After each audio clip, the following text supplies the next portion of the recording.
مساء الخير، ايه الاخبار؟ عاملين ايه؟ اول حاجه كنت عايز اعلق على الكومنت كده اللي اتكلمت فيه دينا. احنا دايما بيواجهنا كمدربين مشاكل مش مع الكلاب، لان اغلبيه الكلاب بيبقى الحاجه اللي انا بوصلها له او اللغه اللي انا بتعامل معاه بيها بيكون الموضوع بسيط، لان انا عارف انا هعمل ايه. ولكن المشكله الاكبر اللي بتبقى موجوده في مصر ان المشكله مش في الكلاب، المشكله في اصحاب الكلاب. انا مدرب برايفت، يعني بدرب الكلاب عندي في البيت، في بيته، ما باخدوش عندي في اكاديميه. انا شايف من وجهه نظري ان انا ما بديش الكلب بتاعي في حته.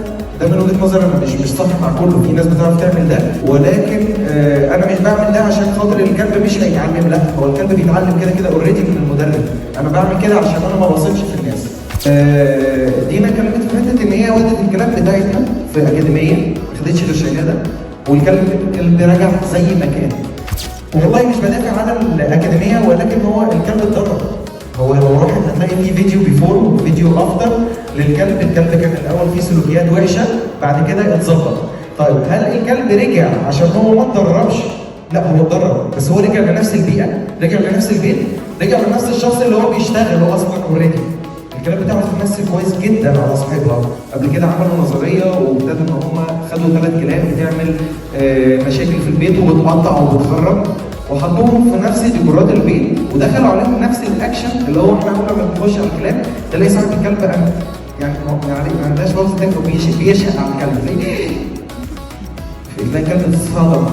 هو ما فهمش هو عمل ايه، يعني هو الساعه ولا الساعه ونص اللي كان بيقطع فيها وحضرتك مش موجود، فانت اول ما دخلت فهو حس بالذنب عن الحاجه دي.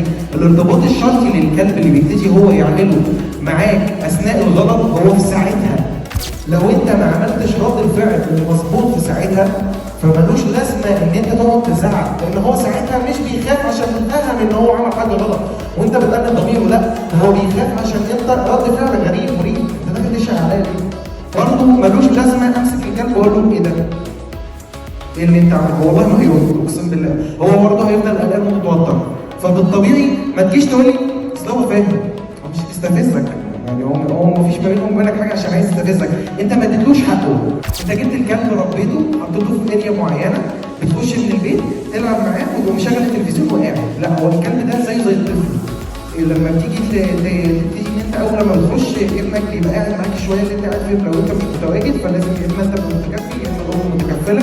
انت بتاخد الجرو ده من وسط عيلات، بتاخده من وسط ام واخوات واب، بيبقى في حاجه اسمها نظريات انعكاس الكلاب، بتاخدها من بعض وبيتعلم.